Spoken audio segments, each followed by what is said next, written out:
नमस्कार। बिहार स्वाभिमान आंदोलन के इस खास चर्चा में आज हम एक बार फिर पंचायत का पंचनामा लेकर हाजिर हैं। हमारे साथ बहुत ही दिग्गज और बहुत क्लास के आज हमारे गेस्ट हैं। सबसे पहले तो मैं रितु जायसवाल जी से परिचय कराऊं। बिहार की एक बड़ी शख्सियत हमारे साथ जो है वो आज रितु जी आपके लिए सबसे बड़े जो पूरे ऑल इंडिया के पंचायत प्रधान के जो सबसे हेड है का वो करते रहे हैं एसोसिएशन बना के वो है। और दूसरा उनका एक अभियान शुरू से चल रहा था, गांव की सरकार। बहुत लंबे अरसे से उन्होंने गांव की सरकार नाम से एक आंदोलन चलाया था और कमोबेश आज भी उसको चला रहे हैं। हमारे साथ हमारे संपादक हैं वासिंद्र मिश्रा जी। वासिंद्र मिश्रा जी जी में लंबे समय तक संपादक रहे और उसके बाद टीवी 18 ग्रुप के भी संपादक रहे, कंसल्टिंग एडिटर रहे। वासिंद्र मिश्रा जी का के साथ में काम करने का मुझे भी सौभाग्य मिला है। मुझे लगता है कि वो मेरे लिए बहुत ही एक खुशनुमा वो रहा है, गौरव का वो रहा है। जब कुछ दिन हमने उनके साथ काम किया था, कई सालों तक हमने उनके उस अनुभव को सीखा है, उस जिया है। और सीबी पांडे जी हमारे साथ जुड़ने वाले हैं, अभी वो जुड़ नहीं पाए। तो नीतू जी, अभी वासिन जी का शायद ऑडियो चेक नहीं हुआ है, शायद वो आ रहे हैं। हम ये बात करें ऋतु जी, हमने पिछले वीक में भी एक पंचायत का जो हम लोगों ने एक सफर शुरू किया है, पंचायत नामा। जो हम्म। उसमें सबसे बेसिक बात ये थी कि जो सत्ता की जो भागीदारी है, सत्ता की जो भागीदारी को लेके एक गांधी जी का जो एक फिलोसफी है ग्राम स्वराज का, और गांधी का वो जो सपना है, उस सपनों के साथ भारत चल पड़ा था। लेकिन भारत की जो डेमोक्रेसी है, वो डेमोक्रेसी तो पूरी दुनिया में जानी जाती है कि भारत की डेमोक्रेसी आज अगर अमेरिका की हालत देखे और आज अगर भारत के उस साथ की तुलना करें, तो हम लोगों को सोचना पड़ेगा कि इंडिया में डेमोक्रेसी कितना कमाल का इतने इन सालों में एक्सपीरियंस लिया है और कितना बढ़िया चलता रहा। इसका अनुभव है कि वाजपेयी जी सिर्फ एक वोट से हारे थे और वो वाजपेयी जी ने तुरंत अपना पावर ट्रांसफर कराया था, वो कोई दिक्कत नहीं हुई थी। आज अमेरिका में हालत आप देख रहे हैं। इतने मैच्योर डेमोक्रेसी के बाद भी हम देख रहे हैं कि जो ग्रास रूट डेमोक्रेसी है वो इंडिया में अभी भी स्ट्रगल कर रही है। ग्रास रूट डेमोक्रेसी का जो बेसिक होना चाहिए था, जो गांधी जी ने ग्राम स्वराज अभियान को लेकर एक सपना देखा था, वो कहीं छूटती नजर आई है। हमारे साथ वासिम जी है और वासिम जी के साथ में सबसे खास बात यह है कि इतने बड़े टेलीविजन पर संपादक होते हुए भी मैं आपको ऋतु बताऊं कि उन्होंने अपना जो सामाजिक सरोकार है उनको कभी नहीं छोड़ा। और सामाजिक सरोकार को लेके खबर में उन्होंने एक एक नई चीज दी। हमेशा हर खबर के पीछे उनका एक सामाजिक सरोकार का एक वैल्यू एडिशन होता था। हर चीज में वो उस चीज को ढूंढते थे कि इसमें समाज का क्या भला होने वाला। तो ये एक दौर के संपादक का अपना एक स्टाइल था जो वासिम जी है। तो मैं वासिम जी आपका परिचय कराऊं, ऋषि जायसवाल हमारे साथ है। बिहार के वो एक ऐसे मशहूर मुखिया हैं जो लोग तो पहले इलेक्शन लड़ते हैं कि वो पहला वो एमपी और एमएलए से ही अपना नॉमिनेशन शुरू करते हैं। रितु जी दिल्ली से वापस गई हैं गांव और उन्होंने ग्राम स्वराज के नाम पे पहला इलेक्शन मुखिया का ही लड़ा। और रितु जी को आज के तारीख में कई नेशनल अवार्ड और कई रीजनल अवार्ड में कई लोकप्रिय अवार्ड सब भी रितु जी को मिला है अपने इस ग्राम स्वराज अभियान में और ग्रास रूट डेमोक्रेसी को स्ट्रेंथन करने। ये इनका परिचय है और मैं इसलिए आज इनको रिक्वेस्ट किया था कि आप शामिल हो और हम लोग आप जो इस दोनों तरह का एक जी। आप दोनों को नमस्कार। और थोड़ा विलंब से जुड़ने के वजह से हम माफी चाहते हैं। तो थोड़ा टेक्निकल दिक्कत आ रही थी कनेक्ट होने में। हाँ, मैं विनोद जी, आप अपनी बात पूरी करिए, तो उसके बाद फिर एक तो बार फिर रितु जी स्वागत मैं है। और थैंक यू सर। तो रितु जी मैं सबसे पहले इसको हम चूंकि हम लोग थोड़ी सी लेट हो चुके हैं और हमारा जो कुछ लोग जो अभी जुड़े हैं वो लोग इस चीज के लिए थे कि शायद 9 बजे के 9-10 बजे का था, इसलिए हम लोगों ने कुछ लोग कॉल अपने करके पूछ रहे हैं कि लाइव नहीं हुआ है अभी तक, तो ऐसा है क्या कि ये लाइव होना था पर अभी तक लाइव नहीं हो पाया? अभी तो मुझे जहां तक लग रहा है कि वो लाइव तो दिख रहा है और चल रहा है, लेकिन मैं इसको कंफर्म कर लेता हूँ एक बार। एक बार चेक करो तो लाइव है कि नहीं। जूम पे लाइव है डालेंगे। सर। लाइव है ऋतु लाइव जी। है। हाँ हम लोग लाइव है सर, लाइव है।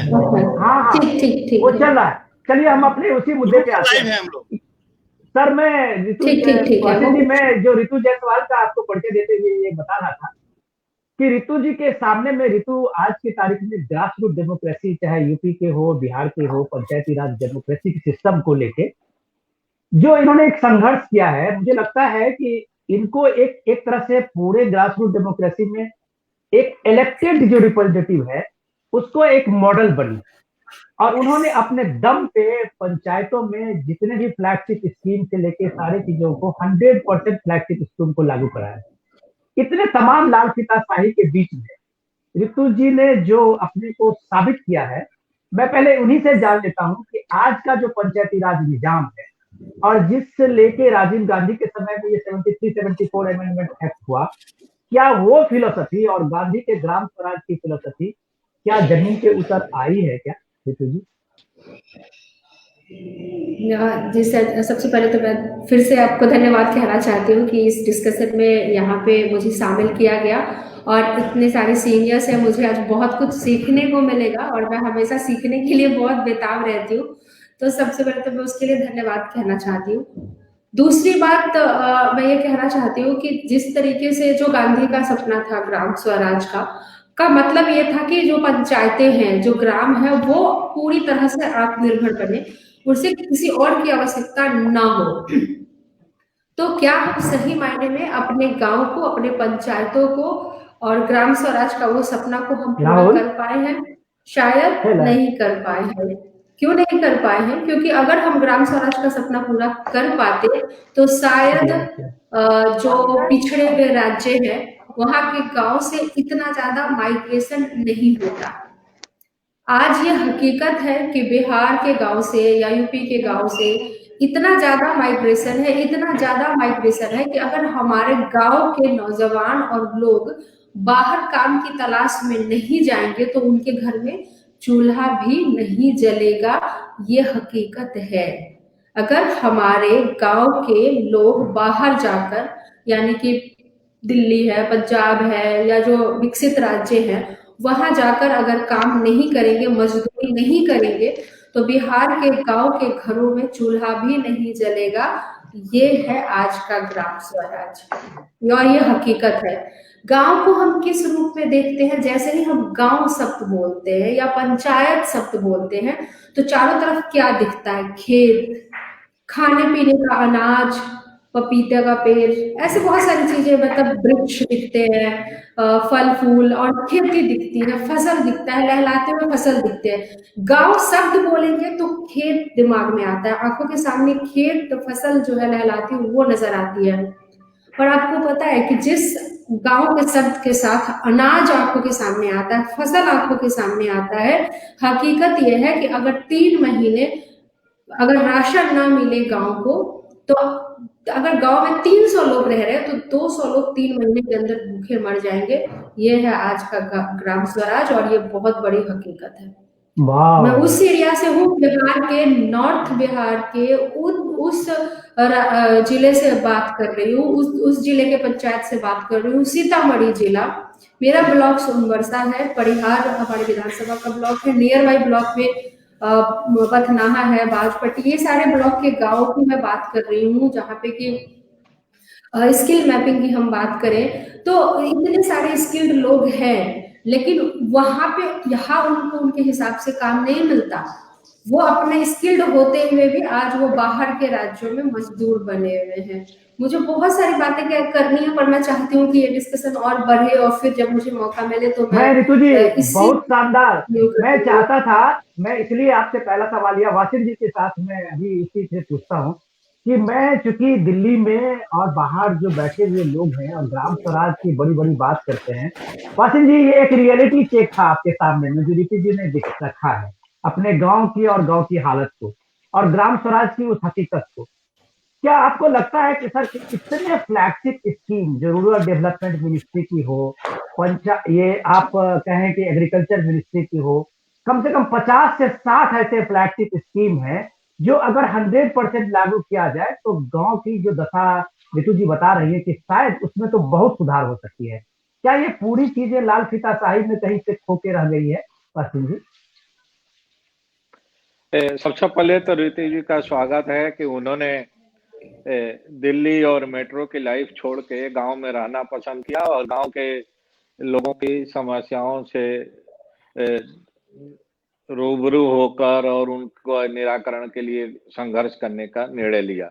इसके लिए रितु जी निश्चित रूप से काबिले तारीफ है उनका काम और स्वागत योग्य है। मैं यहाँ एक दो और जानकारी दे दूं। मैं अलग अलग राज्यों में जाता रहा हूँ पिछले कुछ वर्षों से अपने प्रोफेशनल ड्यूटीज के तहत। तो मैंने देखा कि यूपी और बिहार से ज्यादा बेहतर काम अगर लोकल लेवल पर या रूरल एरिया में कहीं देखने को मिल रहा है तो राजस्थान में देखने को मिल रहा है, मध्य प्रदेश में देखने को मिल रहा है। और वे राज्य यूपी और बिहार से कम पिछड़े नहीं थे। बावजूद इसके वहां के लोगों में एक चेतना ज्यादा है अपने अधिकारों को लेके और अपने अपने समस्याओं के निराकरण के लिए वे लोग ज्यादा जागरूक हैं। रितु जी, आपने सुना होगा कि मध्य प्रदेश में एक महिला है भक्ति शर्मा। वो आईटी प्रोफेशनल थी और उन्होंने मल्टीनेशनल की नौकरी छोड़ के और अपने गांव में खेती किसानी करती हैं और वे भी पंचायत में बढ़ चढ़ के हिस्सा लेती हैं।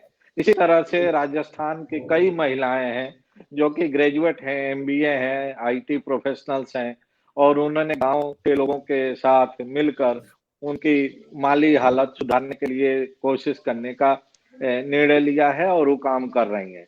तो उस कड़ी में आपका प्रयास निश्चित रूप से सराहनीय है। रही बात जहां तक गांव समाज की और गांव सभा के हालत सुधारने की और किसानों की हालत सुधारने की, तो मेरा मानना है कि इसके बेसिक प्रॉब्लम ये है सबसे बड़ी कि कानून तो बन गए लेकिन कानून के तहत जो अधिकार जिन विभागों का प्रशासनिक दायित्व ग्राम पंचायतों को मिलना चाहिए वह प्रशासनिक दायित्व कोई भी राजनीतिक दल हो चाहे जिसकी भी सरकार हो उसने देने में कोताही की। और शायद यही कारण है कि संविधान में 73वां 74वां संशोधन तो जरूर हो गया लेकिन उसके बाद जब केंद्र सरकार की तरफ से राज्यों को उनका बजट रोक दिया गया पंचायती राज का और कहा गया कि आप इस संशोधन को अपने अपने राज्यों में जब तक लागू नहीं करेंगे तब तक आपको केंद्रीय सहायता नहीं दी जाएगी। तो राज्य सरकारों ने लागू तो किया मजबूरी में, लेकिन उसमें एक लाइन ऐड कर दिया उस संशोधन में कि ये सारे जो बजट है जो ग्राम समाज के पास है उसका व्यय या उसको खर्च करने का जो अधिकार होगा वो राज्य सरकार के अधिकारियों के निर्देशन में होगा। और इस तरह से एक लाइन उसमें जोड़कर उस संविधान के संशोधन में फिर एक बार परोक्ष रूप से उन सभी अधिकारों को अपने पास केंद्रीकृत कर लिया राज्य सरकारों ने और जिला प्रशासन। और यही कारण है कि संविधान में पंचायतों को 29 विभाग 29 डिपार्टमेंट्स दिए गए हैं जिसका कि मैनेजमेंट करने का अधिकार ग्राम सभा को है, हर ग्राम सभा को, और उसके लिए लाखों करोड़ रुपए साल का बजट भी जाता है।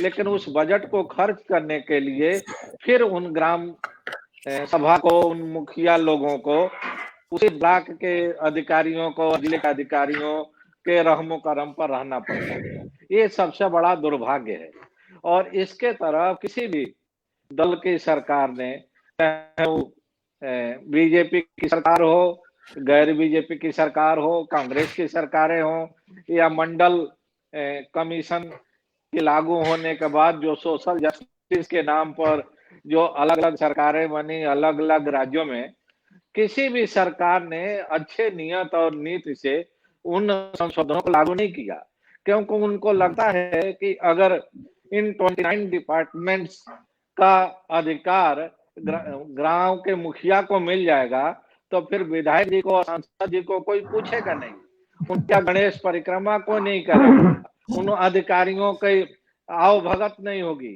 अभी जिलाधिकारी या बीडीओ साहब जब गांव में जाते हैं तो गांव के मुखिया की हालत एक चपरासी से भी गई गुजरी हो जाती है उनके सामने और उनके सुख दुख का हर तरह का आओ भगत करने में पूरा का पूरा गांव सभा लग जाती है। लेकिन जब उनको ये अधिकार मिल जाएगा, वित्तीय अधिकार, तो गांव का मुखिया उनके पास क्यों परिक्रमा करेगा, उनको घूस सर देने क्यों मैं जाएगा? वासिम जी, मैं वो अपना आपको बजट। सर मैं एक मिनट रुकना चाहूंगा बीच में कि आपने बहुत सारी चीजें बताई है इसमें। मैं चूंकि रितु जी का वो एक रेफरेंस था कि उन्होंने पिछली बार भी हम लोगों से बात हो रही थी तो उन्होंने चर्चा की थी कि जो बात आप कह रहे थे सर, उसी में उन्होंने जोड़ा था कि वहाँ एक इलेक्टेड रिप्रेजेंटेटिव है, इसको गांव के लोगों ने चुन के, पंचायत के लोगों ने ग्राम सभा को इम्पावर किया था। और उस इलेक्टेड लोगों के ऊपर में गवर्नमेंट, जो आप कह रहे थे कि अमेंडमेंट करके गवर्नमेंट ने अपने पावर ले ली थी, तो उसमें सिलेक्टेड लोग हैं, जैसे वहां पंचायत सचिव और जो एसओ डीओ पीओ के नाम से ढेरों सारे लोग। अब सवाल यह है कि जो सत्ता की भागीदारी की बात थी, डिवोल्यूशन ऑफ पावर की बात कही गई थी संविधान में 73-74 अमेंडमेंट में एक्ट, सर आज भी अगर नियत से उसको, जम्मू कश्मीर का मैं एक छोटा सा उदाहरण आपको देता हूँ कि उन्होंने, मनोज सिन्हा ने वहां बैक टू विलेज प्रोग्राम चलाया, और बैक टू विलेज प्रोग्राम के नाम के साथ में उसमें सर आपने देखा होगा कि डीएम से लेके और वीडियो तहसीलदार सारे लोग एक गांव में जाते थे, एक रात गुजारते थे, एक दिन गुजारते थे, और सारे गांव की, जो गांव की ग्राम पंचायत की सभा थी, उसकी सभा में वो हिस्सा लेते थे और गांव की सारी समस्याओं को वहां हल करते थे। तो सवाल अकाउंटेबिलिटी की है। ऋतु जी, आप जिस तरह से फेस करते हैं, कभी आपको लगा कि कभी ये जो सेलेक्टेड और इलेक्टेड लोग हैं, इनके बीच में जो पावर का स्ट्रगल होता है, तो इलेक्टेड लोगों की हालत कैसी होती है? जो वासिम जी अभी कह रहे थे कि एक वीडियो का गांव में आना, वो लगता है कि अंग्रेज जमाने का कोई ऑफिसर आ गया, और क्या यही मानसिकता अभी भी बिहार के गांव में है? बिल्कुल सही कह रहे हैं, यही मानसिकता अभी भी है बिहार के गांव में कि अगर ब्लॉक से कोई अधिकारी आ जाए तो लगता है कि कौन सा बहुत बड़ा बाबू आ गया। इवन मुझे कहा गया था कि जब मैं राशन में गड़बड़ी होने की वजह से, जब हमने अपने ब्लॉक के वीडियो को और एमओ को, जो मार्केटिंग ऑफिसर होते हैं, आप ये देखेंगे कि किस तरह से ग्राम स्वराज के सपनों के बीच में दलाल की भूमिका को, ऐसे कई विभाग को रखा गया जिसकी जरूरत ही नहीं थी उस विभाग की। जैसे मैं कई इस तरह के सेशन में ये बात मैं रख चुकी हूँ कि मान लीजिए कि हमारा कृषि प्रधान, हमारा पंचायत है, हमारा देश है, हमारा बिहार है, तो वहां पे अगर और जब बात सेल्फ सस्टेनेबल बनाने की हो रही है, ग्राम स्वराज की हो रही है, तो वहां पे कई ऐसे विभाग हैं जो कि आपके ऊपर हावी हैं। जैसे अगर एग्रीकल्चर विभाग की ही बात करें, तो क्या जरूरत है कि ब्लॉक लेवल पे और जिला लेवल पे कृषि विभाग को रखा गया है? अगर हमारे यहाँ के लोगों को कुछ चाहिए तो वो क्यों नहीं पंचायतों को डायरेक्ट दिया जाना चाहिए? आखिर पंचायत के रिप्रेजेंटेटिव पे इतना ज्यादा अविश्वास क्यों है? क्यों उस पे पूरा भरोसा नहीं दिया जाता? केरला के कई ऐसे एग्जाम्पल्स दिए जाते हैं। सर, आपने जम्मू कश्मीर की बात कई बार की है, मैं केरला का एक कुटुंब करके एक वहाँ पे एक ऑर्गेनाइजेशन जिस तरह से वहाँ पे डेवलप किया, जैसे हमारे यहाँ जीविका काम कर रही है, उसी तरीके से वहाँ पे काम कर रहे हैं। उसमें उस पूरी उन महिलाओं को, जैसे हमारे यहाँ की जीविका की दीदी है, वैसे ही जो पंचायतों के अंदर होती है, वैसे ही उन पे भरोसा किया गया, वो पावर उन्हें दिया गया। और वहां पे आप देखेंगे कि इतना अच्छा अर्निंग, वहां पे छोटे छोटे व्यवसाय, उद्योग डेवलप हुए। और जैसे कि केले के जो परत होती है छिलके, उससे सैनिटरी पैड बनाना, ऑर्गेनिक सैनिटरी पैड जो कि पूरी तरह से मतलब इन्वायरमेंट फ्रेंडली हो और नुकसान न करे इन्वायरमेंट को, इस तरह की कई तरह के ऐसे चीजें वहां पर आई जो कि बहुत अप्रिसिएट भी किया गया और महिलाएं आत्मनिर्भर भी बनी। तो अब मैं बात कर रही थी डिफरेंट विभाग की, जो किस तरीके से पंचायत के बीच में और जिले के बीच में किस तरह से दलाल की भूमिका में है। मैं एग्रीकल्चर विभाग की बात करती हूँ। मैं एमओ एक पोस्ट है, मार्केटिंग ऑफिसर, जो पीडीएस सिस्टम के द्वारा जो डिस्ट्रीब्यूट किया जाता है राशन गांव में, किस तरह से वो एक दलाल की भूमिका में बिठा दिए जाते हैं और किस तरह से यहाँ पे राशन में दलाली होती है। जैसे मैंने आपको बोला कि जब हम गांव का जिक्र करते हैं तो लहराते हुए खेत, अनाज, फसल नजर आता है, लेकिन हकीकत यह है कि 3 महीना अगर सरकार की दी गई योजनाएं जो है राशन वो गांव को ना मिले तो शायद 300 लोगों में 200 लोग निश्चित तौर पे जिंदा ही नहीं बचेंगे। वहां पे इस तरह के दलाल की भूमिका वाले किसी भी विभाग की क्या जरूरत है? क्यों नहीं रिप्रेजेंटेटिव जो है हमारे पब्लिक रिप्रेजेंटेटिव, उन पर भरोसा किया जाता है?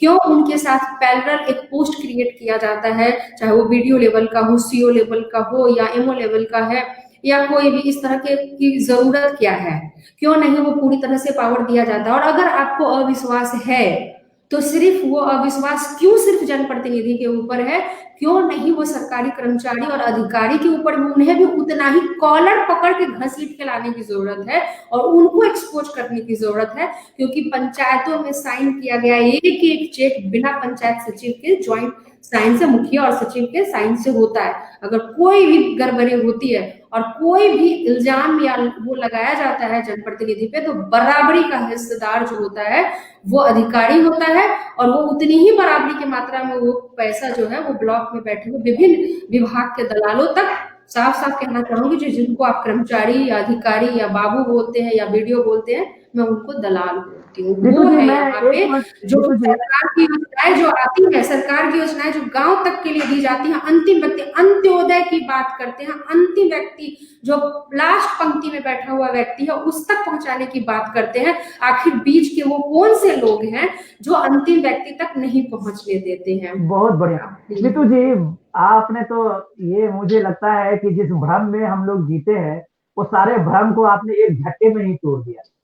ये वो सिस्टम है। मैं वासिम जी से पूछता हूँ कि वासिम जी का अभी मैंने देखा था थोड़े दिन पहले एक चर्चा में कर रहे थे, वासिम जी है, आप एक गांव की सरकार की चर्चा कर रहे थे पिछले दिन, और ऋतु जी की जो वास्तविकता आपको दिखाया, आपने देखा कि किस तरह की पंचायत काम करते हैं और पंचायतों में जो ब्यूरोक्रेसी है वो सिस्टम को किस तरह से पंगु बनाए हुए है।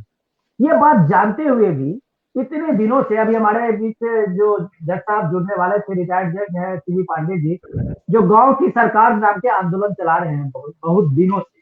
वासिम जी, आप उनसे बात कर रहे थे, ये गांव की सरकार बनाने में, उसको मजबूत करने में आखिर हर जगह विधानसभा, एमएलए, एमपी और सारे जो सत्ता है उसको दिक्कत क्या होती है, उसके पीछे रीजन क्या होता है? देखिए, ये माइंडसेट वही ब्रिटिश हुकूमत के दौर का ही माइंडसेट है। आज की तारीख में जो लोग भी सत्ता में हैं, जो एमपी एमएलए बन गए हैं, जो मंत्री बन गए हैं, वे तर्क क्या देते हैं? तर्क ये देते हैं कि गांव सभाओं के जो जनप्रतिनिधि हैं, प्रधान से लेके और उनके मेंबरान तक, वे उतने योग्य नहीं हैं, इसलिए उनको इतनी बड़ी धनराशि, इतने सारे विभागों का मैनेजमेंट और एडमिनिस्ट्रेटिव पावर सीधे नहीं दिया जा सकता। अभी उनको ग्रूम करने की जरूरत है, उनको और ज्यादा ट्रेनिंग देने की जरूरत है। आप याद करिए, जिस समय आजादी की लड़ाई चल रही थी हमारे देश में, उस समय शुरुआती दौर में अंग्रेजों का भी यही तर्क था।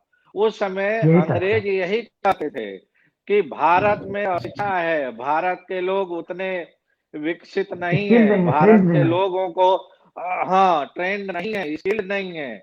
अगर उनको हमने डेमोक्रेसी दे दिया, उनको सत्ता का हस्तांतरण कर दिया, तो वे उस व्यवस्था को संभाल नहीं पाएंगे।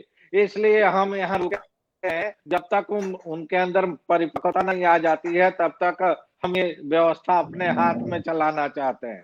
ठीक वही तर्क आज दिया जा रहा है। अभी आपने पिछले दिनों एक पोस्ट लिखा था फेसबुक पर कश्मीर के बारे में, वहां के चुनाव, वहां के पंचायतों के बारे में। मैं ऋतु जी को बताना चाहता हूं और आपको, ऋतु जी ने केरल का उदाहरण दिया। अब देखिए, इन राज्यों में आप गोवा में जाइए तो ये पार्टी मैटर नहीं करती है, न राजनीतिक सत्ता मैटर करती है, ये नियत का सवाल है कि नियत कितनी आप साफ है, आप कितने ईमानदारी से जो नागरिकों को अधिकार प्राप्त है संविधान में और कानून में, उसको आप हस्तांतरित करना चाहते हैं। अब देखिए, गोवा में एक व्यवस्था है, गोवा में पूरी तरह से पंचायती व्यवस्था लागू है, जैसे केरल में लागू है, कश्मीर में लागू हुई है, गोवा में पहले से लागू है। और गोवा में चाहे जिसकी भी सरकार हो, वहां सरकारें बदलती रही हैं, लेकिन वहां के पंचायतों को वह अधिकार बरकरार है। और अगर आप गोवा में कोई मकान बनाना चाहते हैं, कोई जमीन खरीदना चाहते हैं, किसी मकान का नक्शा पास कराना चाहते हैं, तो आपको पंचायत के पास जाना पड़ेगा, मुखिया के पास जाना पड़ेगा, मुखिया नक्शा पास करता है। आप जमीन खरीदने के लिए आपको मुखिया से इजाजत लेनी पड़ेगी। ये व्यवस्था इसी देश में है, इसी देश के एक राज्य में है जो गोवा है, जो केरल है, जो कश्मीर है। तो अगर गोवा में, केरल में, कश्मीर में यह व्यवस्था लागू हो सकती है और वहां की जनता, वहां की आवाम अपने अधिकारों को सही ढंग से इस्तेमाल कर सकती है, तो यूपी, बिहार, मध्य प्रदेश, राजस्थान में क्यों नहीं लागू हो सकती? सर मैं लेकिन सर आपको बीच में रोकना चाहूंगा, सॉरी। मैं ये कहना चाह रहा हूँ कि बिहार के, यूपी के उस मानसिकता में और केरल और गोवा की जब आपने बात की, उस मानसिकता में अंतर है। यह मानसिकता में अंतर इसलिए कुछ सवाल, आप सरकार को ही एक तरह से दोष हम लोग नहीं दे सकते हैं। अगर नीतीश कुमार ने बहुत ही मैं उनके उस पर पॉलिटिकल इस चीज को लेके डॉट नहीं करूंगा कि अगर जो फैसला उन्होंने लिया 50% का, सर उन्होंने रिजर्वेशन दिया महिलाओं को, एक ऋतु जायसवाल जैसे या 2-4 ऋतु जायसवाल अगर बिहार की महिला, एक पढ़ी लिखी महिला है, दिल्ली में एक बसा बसाई बहुत क्लास का एक सारे कुछ से अपना बना बनाया घर सब कुछ करके ऋतु जायसवाल वापस आ जाती है, तो ऐसे कितनी पढ़ी लिखी महिलाएं हैं जो 50% का जो रिजर्वेशन मिला वहां पे, उसमें वो पढ़ी लिखी महिलाएं पंचायत के मिनिस्ट्री में अपने को शामिल किया, नहीं कर पाई। वो कौन है? आज आप बिहार में जाए सर, आपको 50% रिजर्वेशन में 60% मुखिया पति काम कर रहे हैं। वो मुखिया पति किसी फ्यूडल के फैमिली का, चाहे वो किसी कास्ट और बिरादरी के हो, उनकी वो पत्नी होती है, उनकी भाभी होती है, उनकी बहन होती है, फूफी होती है, जो भी होती है, लेकिन वो काम में दखल मुखिया पति का होता है। तो अगर ऐसे मुखिया पति से और ऐसे लोगों से अगर बिहार की सत्ता आप पंचायत को सौंपना चाहते हैं, तो डेफिनेटली ब्यूरोक्रेसी हावी होगी। आज ऋतु जायसवाल से वहां का डीएम नहीं हावी हो पाता है। और जी जी सर। विनोद जी, मैं इसमें एक उदाहरण देना चाह रहा हूं आपके बिहार से ही, और उसकी तुलना उत्तर प्रदेश करूंगा। हाँ। पंचायतों में नीतीश जी ने 50% रिजर्वेशन दिया और महिलाओं को आगे लाने की कोशिश की कि वह और लोकल सेल्फ गवर्नमेंट की जिम्मेदारी संभालें। विधानसभा में और राज्य सरकार में तो कोई रिजर्वेशन नहीं था, लेकिन जब लालू जी को मौका मिला तो उन्होंने राबड़ी जी को मुख्यमंत्री बनाना पसंद किया। और राबड़ी जी कितनी प्रभावी मुख्यमंत्री थी, ये पूरी दुनिया जानती है कि लालू जी रिमोट कंट्रोल से पूरी सरकार चलाते रहे, अभी 5 साल मुख्यमंत्री की कुर्सी पर बैठी रही। और दूसरा उदाहरण एक और है जो कि काफी पुराना है, जो इतिहास और संसदीय राजनीति को लोग के जानकार हैं उनको याद होगा। उत्तर प्रदेश में सुचिता कृपलानी जी मुख्यमंत्री थी और सुचिता कृपलानी के पति समाजवादी थे और वो दूसरे दल से राजनीति में थे, और सुचिता कृपलानी और उनके पति साथ ही रहते थे। लेकिन सुचिता कृपलानी के कामकाज में, सुचिता कृपलानी जी की राजनीतिक प्रतिबद्धता में उनके पति का 0 इंटरफियरेंस था। एक ही घर में रह के, एक ही छत के नीचे रह के दोनों की वैचारिक प्रतिबद्धता अलग थी, दोनों का कामकाज का तरीका अलग था, दोनों एक दूसरे के प्रति प्रतिबद्ध होते हुए भी प्रशासनिक और राजनीतिक तौर पर दोनों के बीच में 36 का रिश्ता था। तो ये तो मोरालिटी की बात है कि आप कितने ईमानदार हैं, कितने नैतिक रूप से जवाबदेह हैं, उसमें पति और पति का दोष नहीं है, ये इंडिविजुअल मोरालिटी का सवाल है। कि एक उदाहरण हमारे लालू जी का है। सर मैं 1 मिनट आपको रोकना चाहूंगा। हमारे अभी जो है सीबी पांडे साहब हमारे साथ जुड़ गए हैं। मैं एक बार इनका इंट्रोडक्शन लेके और हम फिर इनके साथ जुड़ते हैं, क्योंकि सीबी पांडे साहब आपका बहुत बहुत स्वागत है। और माफ कीजिएगा, हम लोग इस चर्चा को शुरू कर चुके थे बहुत पहले, हम लोग शायद नेटवर्क की कुछ प्रॉब्लम थी, हम लोग जुड़ नहीं पाए थे आपसे। हमारे साथ जो जुड़े वासिंद्र मिश्रा जी हैं, जुड़े हुए अभी, और पांडे जी हमारे साथ अभी ऋतु जायसवाल भी जुड़ी हुई है। ऋतु जायसवाल का मैं आपको परिचय दूं कि बिहार के जो ग्राम पंचायत राज का जो सपना था, उस सपना को साकार करने ऋतु जायसवाल दिल्ली से आई और अपने गांव में मुखिया, पिछले इलेक्शन में मुखिया का नॉमिनेशन किया और वो जीती, और सबसे लगातार वो गांव में है और गांव को एक सबल और सशक्त गांव बनाने में वो जबरदस्त अपनी भूमिका निभाई। तो जो आप जज रहे हैं, आपने सिस्टम को करीब से देखा है पांडे जी, लेकिन आप गांव की सरकार को लेकर लंबे समय से संघर्ष करते हैं। आप गांव के प्रधानों को लेके कभी कभार जो है काफी मीटिंगें भी करते रहे, सशक्त गांव और गांव की सरकार को लेके जो आपको आपका अभियान है, इतने वर्षों के बाद मुझे लगता है कि 73-74 एक्ट का 30 से 40 साल हो गए होंगे उस अमेंडमेंट को भी, लेकिन उत्तर भारत के राज्यों में ये अब तक क्यों नहीं लागू हो पाया? पांडे जी, जब सब मेरा सीधा आपसे है। देखिए, लागू तो पूरे देश में कहीं नहीं हुआ पूरी तरह से। ऐसा हुआ कि संविधान में जब 29 विभाग की व्यवस्था कर दी गई, जैसे कि केंद्र सरकार को मैं बताऊं कि इसके पृष्ठभूमि में, जैसे केंद्र सरकार को चलाने के लिए संविधान ने 97 विभाग दिया है, राज्य सरकार को चलाने के लिए 67 विभाग दिया है। उसी तरह ग्राम पंचायतों को चलाने के लिए संविधान ने कहा कि 29 विभाग आपको दिए जाते हैं और इसके लिए सारी व्यवस्था भी संविधान में कर दिया गया है। उस 29 विभाग के लिए तो धन की व्यवस्था करने के लिए फाइनेंस कमीशन हर राज्यों में कर दिया गया, उसका समय से चुनाव हो इसके लिए राज्यों में इलेक्शन कमीशन, राज्य आयोग बना दिए गए, चुनाव आयोग, और व्यवस्था दे दी गई कि किस तरह से 29 विभागों का संचालन करेंगे। ग्राम सभा होगी, गांव पंचायत होगी, गांव पंचायतों को मदद करने के लिए ग्राम समितियां होंगी और ग्राम समितियों के माध्यम से सारी कार्रवाई होगी।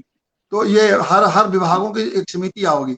तो इतनी व्यवस्था की गई। लेकिन उत्तर प्रदेश में या बहुत सारे राज्यों में उन्होंने पंचायती राज अधिनियम में ये संशोधन कर रखा है कि ये जो 29 विभाग ग्राम पंचायतों को दिए गए हैं वो सब राज्य सरकार के अधीन होंगे। राज्य सरकार जो निर्देश देगी उसी हिसाब से ग्राम पंचायतें चलेंगी। तो ये जो प्रावधान उन्होंने पंचायती राज अधिनियम में कर दिया, यही राज्य नहीं, बिहार में सब जगह तमाम राज्यों में किया गया। तो ये जो ग्राम पंचायतें हैं एक तरह से वो गुलाम की तरह से, उनके विभाग की तरह से राज्य सरकारों के काम करती है। अब ये जो ये आपने बड़ी अच्छा बात कहा कि उन्होंने बहुत अच्छा काम किया, मैं भी बधाई देता हूँ। लेकिन इन्होंने वही ना काम किया होगा जो राज्य सरकार ने इनको निर्देश दिया होगा, राज्य सरकार ने जो पैसा दिया होगा, राज्य सरकार के विभागों ने जो इससे काम कराया होगा। इनको उस 29 विभागों का काम कराने के लिए क्या इनको अधिकार तो है नहीं। इनको एक शिक्षक रखना हो तो नहीं रह सकती, इनको सफाई कर्मचारी रखना हो नहीं रह सकती, इनको ग्राम सभा का भवन बनाना हो अपने अपने मन से नहीं बन सकती। जो सरकार इनको पैसा देगी, जो सरकार बजट देगी, जो संसाधन देगी, उसके निर्देश के लिए एक विभाग के रूप में काम करना पड़ेगा। तो इस तरह से पंचायतें राज्यों को एक तरह से गुलाम बना के राज्यों ने कर रखा है। तो इसीलिए हम लड़ाई बहुत लंबे समय से लड़ रहे हैं और रोज हर इस बात को मैं बहुत दिनों से, हमारी लड़ाई 2002 से चल रही है कि ग्राम पंचायतों को अपनी 29 विभाग दे दीजिए। और जैसे आप मुख्यमंत्री राज्य सरकार चलाते हैं, प्रधानमंत्री चलाते हैं, वैसे गांव के लोग अभी अपना मंत्रिमंडल है, चुना हुआ मंत्रिमंडल है वहां। ये इतिहास में डेमोक्रेसी प्रोसेस में सिर्फ ग्राम पंचायतें हैं जहां चुने हुए सदस्य जो है वही मंत्रिमंडल बनाते हैं। बाकी तो मुख्यमंत्री अपने मंत्री चुनता है, प्रधानमंत्री अपना मंत्री चुनता है। लेकिन गांव पंचायत के जो सभापति है या प्रधान है उनको मंत्री चुनने का अधिकार नहीं है, वो भी चुने जाते हैं, उनका भी वार्ड के मेंबर चुने जाते हैं, वही उनका मंत्री। तो ये ऐसी व्यवस्था, इतनी अच्छी डेमोक्रेटिक व्यवस्था बना रखी है। लेकिन ये पंचायतों ने ऐसा बना रखा है कि विभाग के लिए वो अपना इस्तेमाल करते रहते हैं। मैं आपको बताऊं, अभी गांव स्वराज एक पोर्टल निकला है, उसमें जाइए और देखिए कि गांव को कितना पैसा दिया गया, कहीं 40 लाख, कहीं 50 लाख, कहीं 70 लाख। और ये 70 लाख 50 लाख रुपया गांव में सीधे पहुंचता नहीं।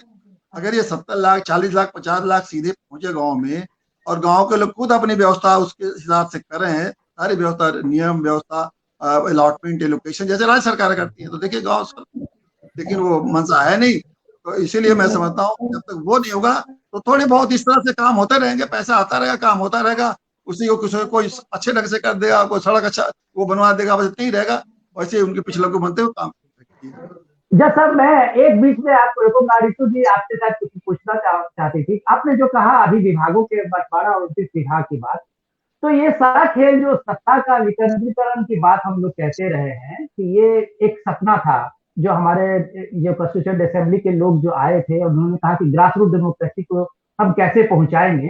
तो उसका एक बेसिक फिलोसफी यही है। अभी हमने देखा मनोज सिन्हा जो एलजी बनेगा वहां जम्मू कश्मीर में, तो सर उसके बाद जो अमेंडमेंट हुआ, डिस्ट्रिक्ट डेवलपमेंट बोर्ड था पहले, उसके बाद वो डीडीसी हो गया। अब डीडीसी को लेके सारे वहां जितने भी पॉलिटिकल पार्टीज थी उनका ये रोना था कि जब सारे पावर डीडीसी के इलेक्टेड लोगों को मिल जाएगा, फिर वहां का एमएलए का क्या मतलब होता है? जब एक डिस्ट्रिक्ट में बैठा हुआ डीडीसी का कोई चेयरमैन उतना पावरफुल होगा जो कैबिनेट मिनिस्टर होगा, तो फिर उसके इसके लिए फिर कोई विधानसभा और उसके चुने हुए लोग या कैबिनेट मंत्री का कोई ऐसा पावर तो रह नहीं जाएगा। तो मैं रितु जी इसी सवाल के ले लेता हूं उनको कि ये पावर का खेल ये है रितु जी कि आज जम्मू कश्मीर के इस डीडीसी इलेक्शन में जब ये लागू हुआ और इसको इम्पावर्ड किया गया तो कई फॉर्मर मिनिस्टर जो थे वो डीडीसी के चुनाव लड़े हैं इस बार, कई फॉर्मर एमएलए इस बार इलेक्शन लड़े हैं। तो रितु क्या आपको लगता है कि जो जैसा बता रहे थे कि ये हमारा सिर्फ स्ट्रक्चर खड़ा हुआ और हमें कोई पावर जो ग्राम सभा को दी जानी थी विधानसभा के पैनल में या पार्लियामेंट के पैनल में वो सिर्फ नाम का ही रह गया क्या? सबसे पहले तो मैं चंद्रभूषण सर के लिए ना बिल्कुल क्लैप करना चाहती हूँ, जिस तरह से इन्होंने आंसर किया है ना, बिल्कुल मतलब मैं बहुत खुश हूँ सर, और सच में बच्चों की तरह ताली बजाना चाहती हूँ मैं आपके लिए। सर जो बात आपने कही है ना जो बात आपने कही कि किस तरीके से वहां पे अधिकारियों के अंडर में जैसे वो गुलाम हो ग्राम पंचायतें अधिकारियों की, बिल्कुल यही बात है।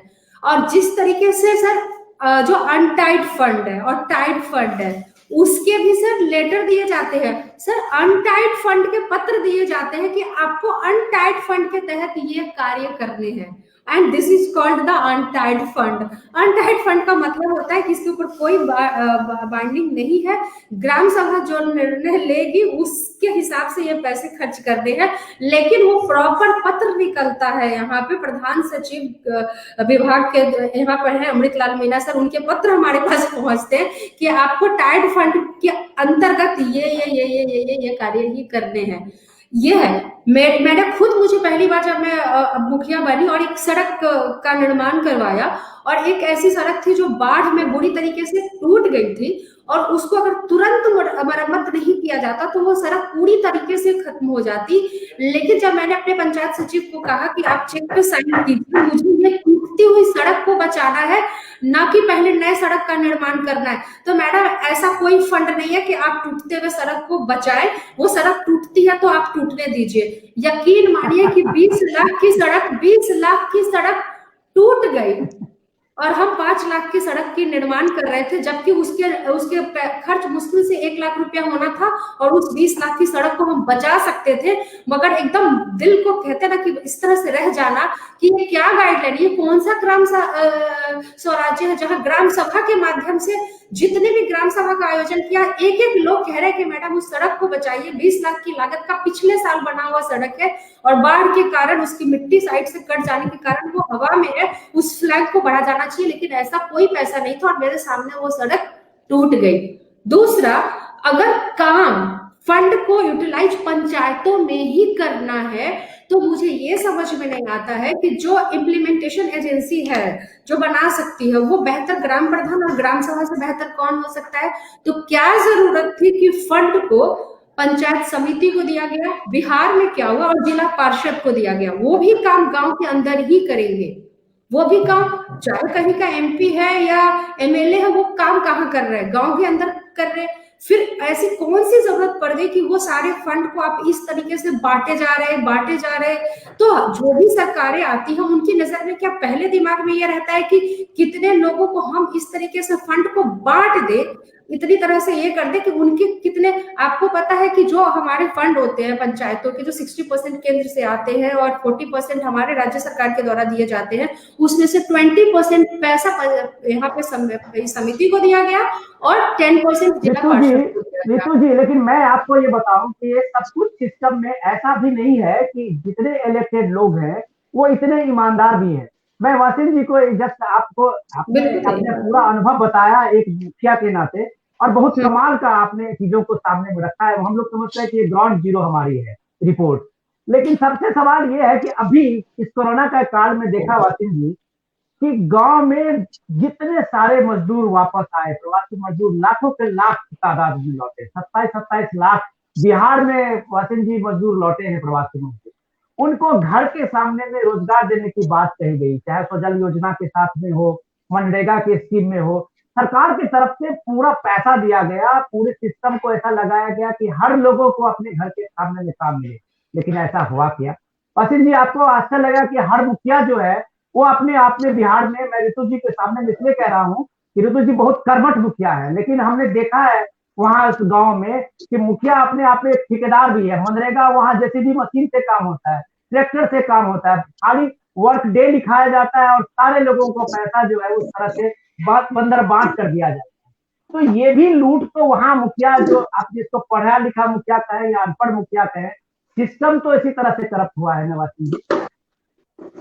मैंने आपको पहले भी सर बोला था, मैं इंटरप्ट करना चाहूंगी कि मुखिया अगर अगर चाह करके भी बेईमानी नहीं कर सकता है, अगर अगर जो मैंने कहा था कि जो सिलेक्टेड बॉडी है वो अगर ऑनेस्ट है, उस काम का सुपरविजन कौन करता है? जो ग्राम सेवक होता है, जो पीआरएस होता है मनरेगा का, उसको एक एक काम का उसको देखना है कि ये काम कैसे हो रहा है, जेसीबी के द्वारा हुआ या हाथ के द्वारा हुआ या ट्रैक्टर के माध्यम से हुआ या किस तरीके से कराया गया। जब सब वहां पे है तो सिर्फ, और मैंने पहले भी कहा कि अगर अगर अगर पंचायत का मुखिया ईमानदार है, ठीक है, तो भी वहां पर बेईमानी नहीं। देखो जी, मैं वासिम जी से ये सवाल लेता हूँ क्योंकि वासिम जी कई स्टेट घूमे हैं। मुझे लगता है पिछले 10 साल में मुझे लगता है कि 5 रीजनल चैनल उन्होंने एस्टैब्लिश किए हैं और कई स्टेट के चीफ मिनिस्टर से लगातार इस पंचायत और ये लोकल बड़ी सेल्फ गवर्नमेंट को लेके उन्होंने कई लंबा इंटरव्यू किया है। क्या वासिम जी ये पूरा का पूरा सिस्टम तो करप्ट बनाने में राज्य सरकार की नीयत साफ नहीं होती है, या पंचायत को अभी उस तरह से स्किल ट्रेंड ही नहीं किया गया?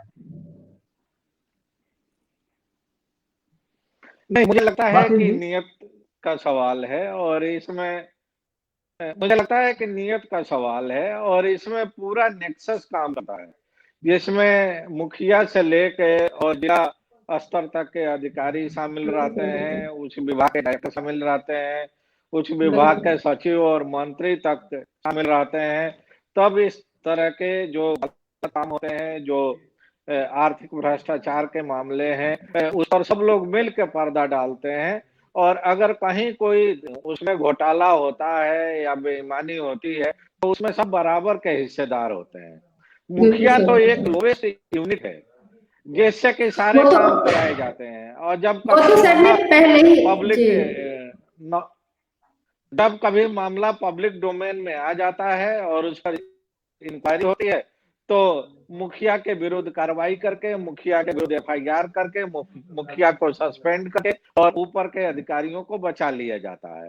ये काम ठीक उसी तरह से होता है जिस तरह की राज्य में या केंद्र में बाकी विभागों में और बाकी अधिकारियों और कर्मचारियों के साथ होता है। लेकिन सवाल ये नहीं है सवाल ये है कि हमारी जो पॉलिटिकल सत्ता है वो क्या करेंगे। आज की तारीख में हमारे देश में 4 बड़े विचारधारा के लोग हुए। एक वामपंथी, दूसरे पंडित दीनदयाल उपाध्याय जी के मानने वाले लोग, तीसरे महात्मा गांधी के मानने वाले लोग और चौथे डॉक्टर लोहिया के मानने वाले लोग। घूम फिर के इन्हीं के मानने वाले लोग सत्ता में आते रहे हैं, चाहे राज्यों में या केंद्र में। और इन चारों महापुरुषों की अगर फिलॉसफी पर नजर डालें तो सबने यही कहा है कि दरिद्र नारायण की सेवा करना सबसे बड़ी सेवा है। अंत्योदय की बात दीनदयाल जी ने भी कही थी और गांधी ने भी कहा था। मार्क्सवादी तो कहते ही हैं कि सबहारा और गरीबों के लिए ही सबसे पहले सारी नीतियां बननी चाहिए और डॉक्टर लोहिया ने भी उसी वर्ग की बात की थी। बावजूद इसके इस वर्ग के जो आर्थिक सामाजिक हालत है उसमें सुधार क्यों नहीं हुआ? सुधार नहीं होने का कारण आर्थिक नहीं है, सुधार न होने का कारण नियत है। जब नियत साफ नहीं है तो नीतियां अच्छी तरीके से नहीं बनाई जाएंगी और जब नीतियां अच्छी तरह से नहीं बनाई जाएंगी तो उसका इम्प्लीमेंटेशन भी ठीक से नहीं होगा।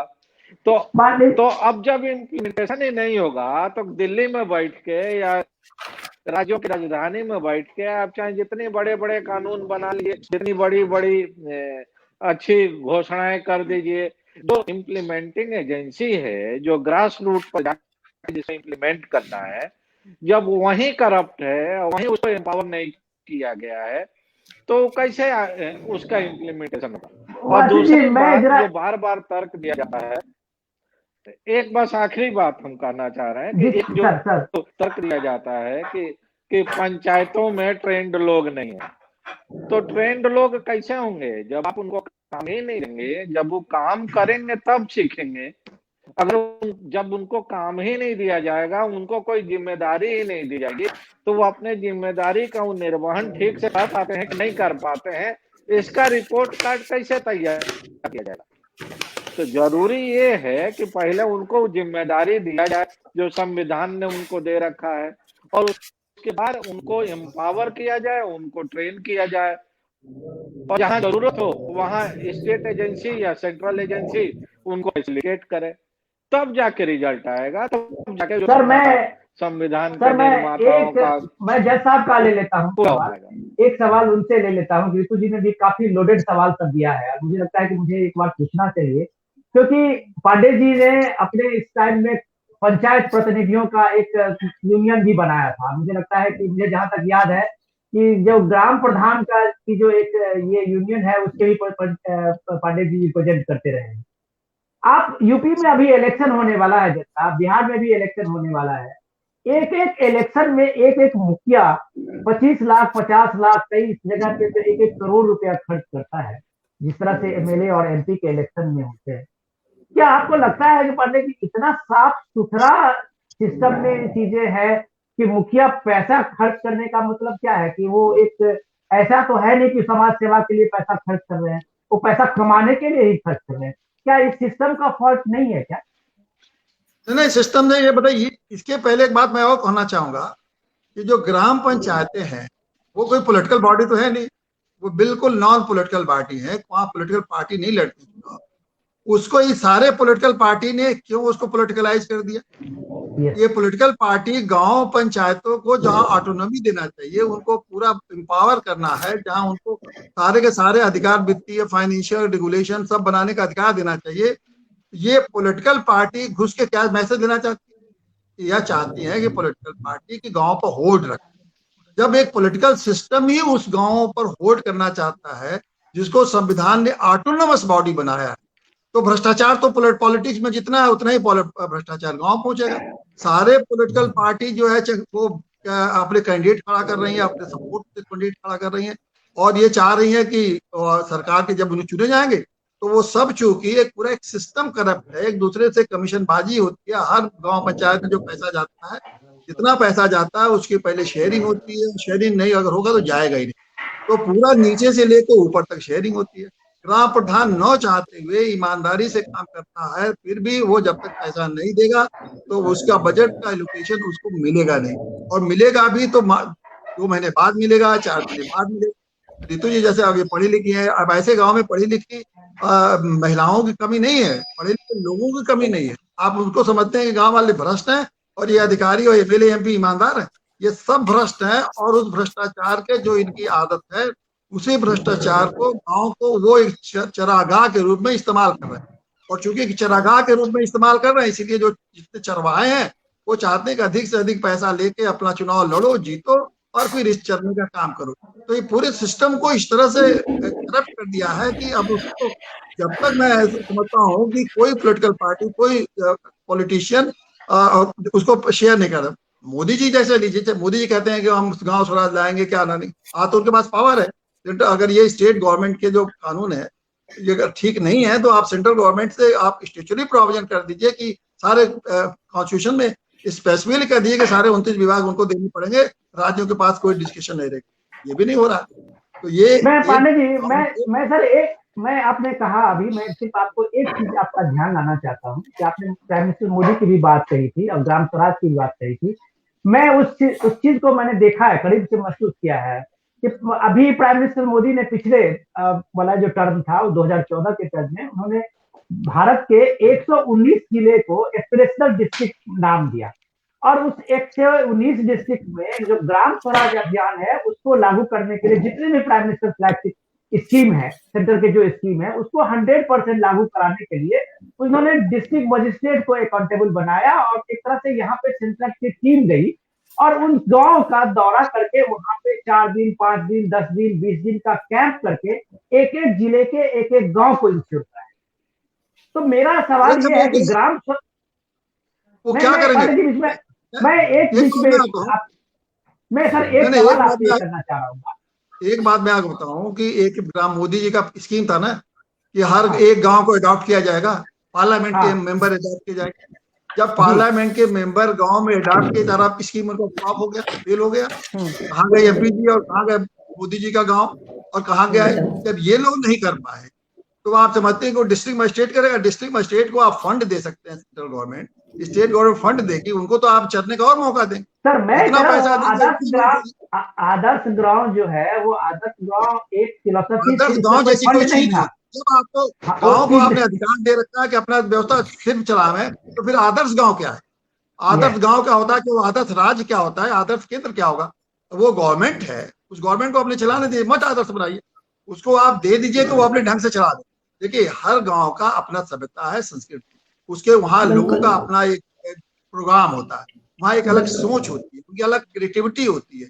हर क्षेत्र में क्रिएटिव लोग हैं वहाँ, उनकी क्रिएटिविटी को आप बैठ के सचिवालय में निदेशालय से जो सूचना दे देगा वो उनको पालन करना होता है। ये उनकी सारी क्रिएटिविटी तो मर जाती है। तो फिर बहुत बढ़िया अपने गांव को सफाई कर्मचारी, हम सब सफाई गांव को चमका दे, इतने सफाई करना है कि देखने लायक बता कर सकती है क्या? 10 सफाई कर्मचारी रख सकते हैं और 5-5 हजार की 10 कर्मचारी रख देंगे तो गांव साफ हो जाएगा। और यहाँ गांव को 30,000 के रुपए के सफाई कर्मचारी दे रखा है, वो कभी साफ ही नहीं करता। यही तो आदत गांव बनेगा इस तरह। बहुत बढ़िया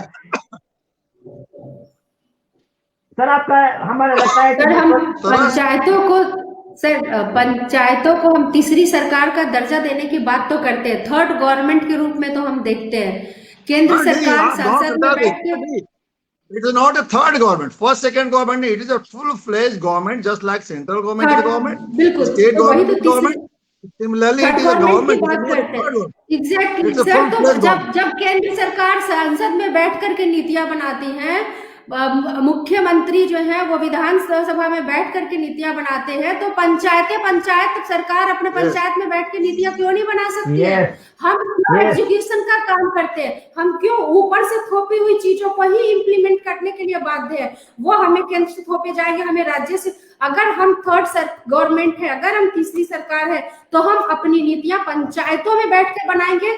जो हमारी भौगोलिक स्थिति है, जो हमारी सांस्कृतिक स्थिति है, किस तरह के हमारे यहाँ के लोग स्किल्ड हैं, किस तरह की हमारे यहाँ की खेती होती है, किस तरीके से हम काम करें कि हम अपने आत्मनिर्भर पंचायत बन सके, ये जितना हम बैठेंगे वो केंद्र में बैठी हुई सरकार जो संसद में बैठ के नीतियां बना रही है या विधानसभा में बैठ के नीतियां बना रही है, वो नहीं बना सकती। जो कि पंचायत की सरकार ग्राम सभा में बैठ करके जो नीतियां बनाएंगी वो सही मायने में सार्थक होगा पंचायतों के लिए, क्योंकि हमें पता है कि हमारा कल्चर क्या है, हम किस तरह से। सर ने कहा था कि मध्य प्रदेश का एग्जाम्पल दिया, भक्ति शर्मा का, उन्होंने और कई राजस्थान के एग्जाम्पल्स दिए। वहां के गांव को किस तरह से टूरिज्म के तौर पे विकसित किया गया कि टूरिस्ट वहां पे आए, और किस तरह से वहां के गांव इकोनॉमिकली एम्पावर हुए। हमारे यहाँ पे बिहार में जैन धर्म की बात कर ले, महावीर की बात कर ले, बुद्धा की बात कर ले, सारे हिंदू धर्म के यहाँ पे तीर्थ स्थान है। माँ जानकी का प्रकट स्थली है सीतामढ़ी, जिसके एक पंचायत से मैं मुखिया हूँ। उसके बावजूद भी एक सिर्फ बात अगर नालंदा की छोड़ दे, गया की छोड़ दे, जो माननीय मुख्यमंत्री जी ने एक जगह पे टूरिज्म के तौर पे जो भी बढ़ावा दिया, वहां असर दिखता है कि स्थिति थोड़ी अच्छी है। क्या यहाँ पे जैन धर्म के लिए कुछ भी नहीं है, महावीर के लिए कुछ नहीं था बाकी। और सिख धर्म की भी अगर हम बात करें, पटना में हम अगर बात करें, तो ये सारे धर्म के यहाँ पे सारी चीजें हैं। माँ सीता की जन्मस्थली की बात करें, कहाँ से कैसे हमने कोशिश किया कि किस तरह से टूरिज्म के तौर पे विकसित किया जाए और एम्पावर किया जाए बिहार के गाँव को। क्या इसकी आवश्यकता नहीं थी? दो चीजें होती, एक तो इकोनॉमिकली हम लोग स्ट्रेंथ कर पाते, बेहतर तरीके से गांव को इम्प्रूव कर सकते, और हम अपनी चीजों को शायद आज जिंदा रखते, जो हम किताबों को पलट करके पढ़ रहे हैं महावीर जी के बारे में जानने के लिए। या मैं तो कहती हूँ कि बुद्धा पे तो काम हुआ, क्योंकि वहां पे दूसरे कंट्री में ज्यादा इंटरेस्ट दिखाया, क्योंकि वो हमारे भगवान मेहनत करके। ऋतु जी, आपने बहुत नई बात कही, और मुझे लगता है कि मैं वासिम जी से आखिरी सवाल का ये ले लेता हूँ, हमारे पास टाइम कम है।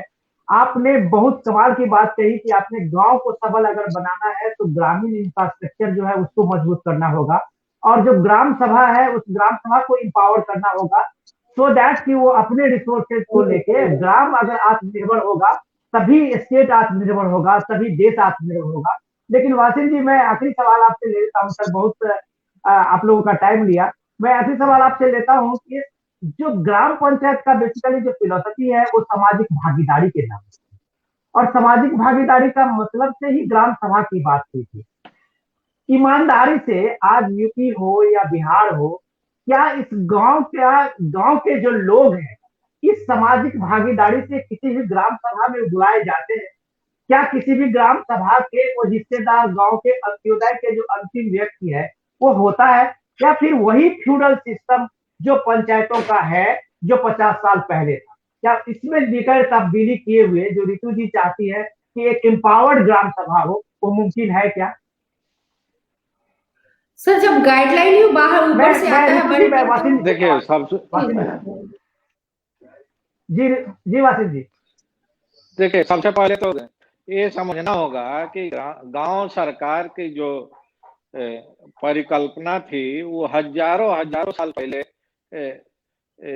प्लेटो ने की थी, और प्लेटो ने ही विलेज रिपब्लिक की फिलॉसफी दी थी और कहा था कि गांव की अपने आप में एक स्वतंत्र इकाई होनी चाहिए और उसकी अपनी शासन व्यवस्था होनी चाहिए, उसको हर तरह के नियम कानून बनाने का अधिकार होना चाहिए। और उसी को बाद में चल के एक के बाद एक अलग अलग शताब्दी में अलग अलग दार्शनिकों ने अलग अलग तरीके से उसको डिफाइन किया, उसको रीडिफाइन किया।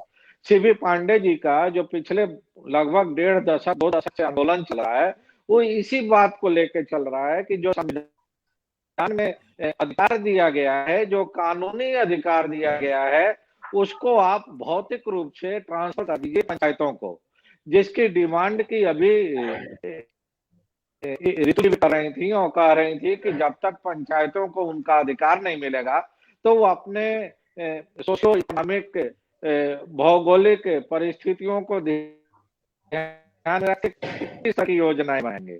अगर ऊपर होंगे आर्थिक रूप से तो उनको योजनाएं बनाने में सहूलियत हुई। तो जरूरी ये है कि कानून तो बन गया, लेकिन उस कानून को पूरी तरह से ट्रांसफर किया जाए पंचायतों को, और पंचायतों को छूट दिया जाए, पंचायतों को मैंडेट दिया जाए कि वे अपने सामाजिक आर्थिक और भौगोलिक परिस्थितियों का ध्यान में रख के अपनी योजनाएं बनाएं, अपनी नीतियां बनाएं और उस पर काम करें। और जब तक ये नहीं होगा तब तक चाहे जितने बड़े बड़े आप स्लोगन्स कर लीजिए और नए नए नारे दे दीजिए, कभी आत्मनिर्भरता की बात करिए, कभी आदर्श की बात करिए, उससे कुछ नहीं होना है। अगर नियत साफ है तो आप उनको कानूनी अधिकार दे दीजिए जो संविधान में उनको मिला हुआ है। बहुत बढ़िया सर। मैं एक बार अंकित से मेरा सवाल अपने जज साहब से है कि उनका मैं एक सजेशन लेना चाहता हूँ जो रितु जी ने अभी बताया। सर उन्होंने कहा कि जो आत्मनिर्भर भारत और आत्मनिर्भर गांव की बात हो रही है, बहुत शानदार बात उन्होंने कही है कि सबसे पहले आपको अपने इस गांव का जो कल्चर है, गांव का जो स्ट्रेंथ है, उस स्ट्रेंथ को आपको डेवलप करना होगा। जैसे अभी एक स्कीम अभी शिवराज जी ने शुरू किया था कि हर जिले का हर एक उत्पाद को उन्होंने एक जीआई टैग देने की बात करी। तो हर गांव, बिहार का गांव हो या यूपी के गांव हो, हर गांव की अपनी एक स्पेशलाइजेशन है, एक टूरिज्म सेंटर है हर गांव, चाहे वो खान पान के रूप में हो या आर्कियोलॉजिकल कुछ ऐसी चीजें हो।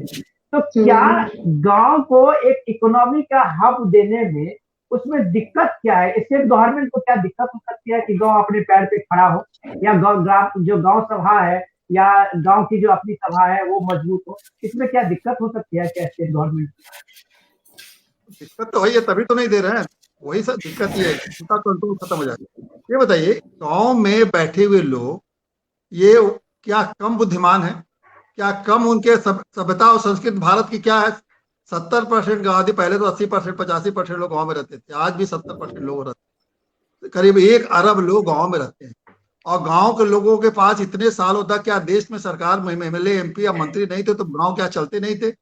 उसके हर गांवों की, मैं वही कह रहा हूँ, एक अपनी सभ्यता और संस्कृति है, और गांवों की तमाम एक्टिविटी सरकार ने, जब तक ये सरकार ने, केंद्र की और राज्य सरकारों ने गांव को अपना चपरासी बना रखा है, तब से उनकी एक एक हर साल दिन पर दिन उनकी जो है अपनी क्रिएटिविटी बढ़ती जा रही है। अब न गांव में गाने वाला मिलेगा, न गांव में ड्रामा करने वाला मिलेगा, न गांव में लेखक मिलेंगे, न गांव में कवि मिलेंगे, न गांव में रस्सी बुनने वाले मिलेंगे, न गांव में छोटे क्राफ्ट मिलेंगे।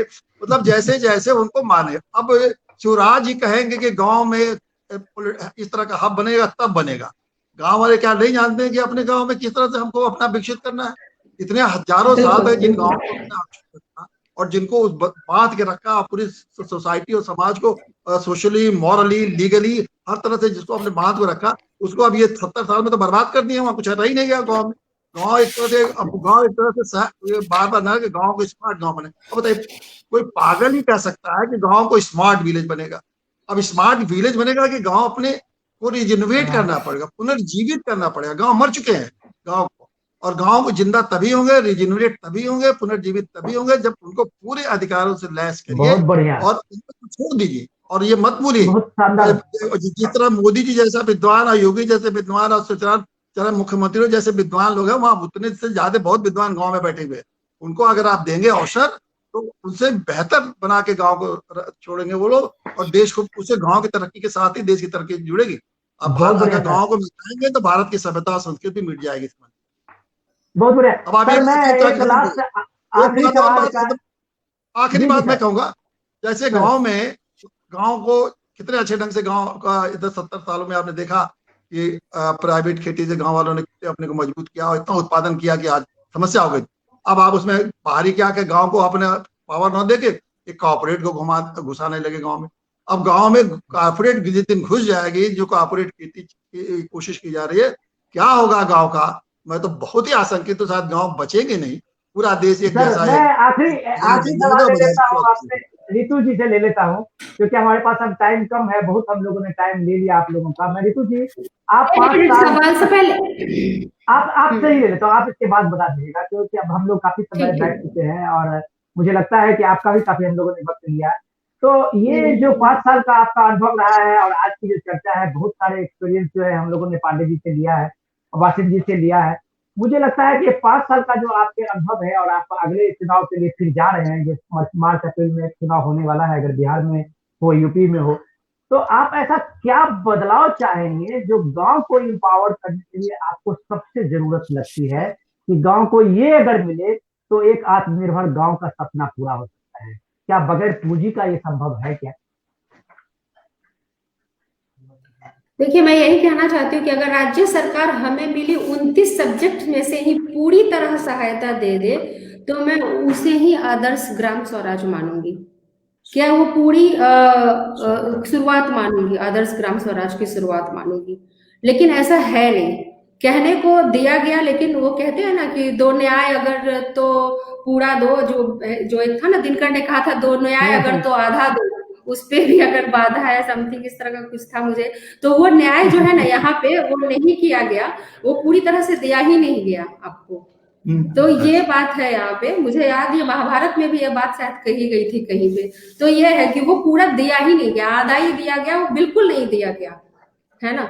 तो ये हावी है। दूसरा, मैं एक चीज का पहले, क्योंकि 2 बार पिछले में भी सवाल में भी, सवाल में एक कॉमन बात आई थी, राबड़ी देवी जी का एग्जाम्पल दिया गया था, और एक जिस तरीके से दिया गया था उस पर मैं ये कहना चाहती हूँ कि आज भी पंचायती राज व्यवस्था में 50% का जो रिजर्वेशन दिया गया, ठीक है, उसमें महिलाएं जो पति काम करते हैं वो पिछले 5 साल में वही थी जो आज है, अभी भी वही रहेंगे, क्योंकि पिछले अगले 10 साल में भी उसके पति के द्वारा ही चलाया जा रहा है, और अगले 15 साल में भी उसके पति के द्वारा ही चलाया जाएगा। तो वो महिलाएं वही की वही रहेंगी। यहाँ तक कि अगर हम मुखिया पति की बात क्यों करें, यहाँ पे तो विधायक पति भी होते हैं, MP पति भी होते हैं, जैसे आपने कहा कि मुख्यमंत्री पति होते हैं। लेकिन एक बात मैं कहना चाहूंगी कि वो राबड़ी देवी जब पहली बार मुख्यमंत्री बनाई गई, और वो आज कि वही राबड़ी देवी जी से अगर आप बात करेंगे और उनसे सवाल पूछेंगे, तो आप देखेंगे कि क्या परिवर्तन उनके पूरे व्यक्तित्व में आया है। जब पूरी तरह से उन्हें पावर दिया गया, तो शायद वो पहले दिन की राबड़ी देवी जी आज की राबड़ी देवी में आपको भी अंतर नजर आएगा। बहुत बढ़िया कि रितु अगर जी। यही दिया गया, ये हम लोगों ने आज के डिस्कशन में तो यही बात हम लोग कह रहे थे कि आपने उसको एम्पावर नहीं किया, आपने उन लोगों पे विश्वास नहीं किया, आपने उन लोगों पे भरोसा नहीं किया कि उस सिस्टम में वो सीख पाएंगे। ये आज के डिस्कशन में हम लोगों ने ये सीखा कि, और अभी जो पांडे जी ने कहा वो वही कहेगा कि उन्होंने कहा है, उसका सार यही है कि गांव के काबिलियत पे आप शक मत कीजिए, आप गांव के काबिलियत पे आप भरोसा कीजिए। अपने परिवार को जो चलाने की जिम्मेदारी एक परिवार का मुखिया लेता है और अपने परिवार का भरण पोषण करता है, वैसे ही एक मुखिया अपने गांव पे आप अगर भरोसा करेंगे तो पूरे गांव के आबादी को रोजगार से लेकर भरण पोषण का की जिम्मेदारी वो लेगा और उसको पूरा करेगा। आप हम सारे लोग आज जमा हुए, मुझे लगता है कि ये सत्ता में बैठे हुए लोग, सियासत में, पॉलिसी मेकर, हम लोगों की इस बात को अगर थोड़ी सी चर्चा में शामिल करें और पंचायती राज निजाम की दशा और दिशा बदले, तो आत्मनिर्भर भारत का जो सपना होगा वो ग्राम स्वराज के से ही सपना पूरा होगा। आप तमाम मेहमानों को बहुत बहुत धन्यवाद और हमसे जुड़ने के लिए शुक्रिया। Thank you. धन्यवाद। मैं और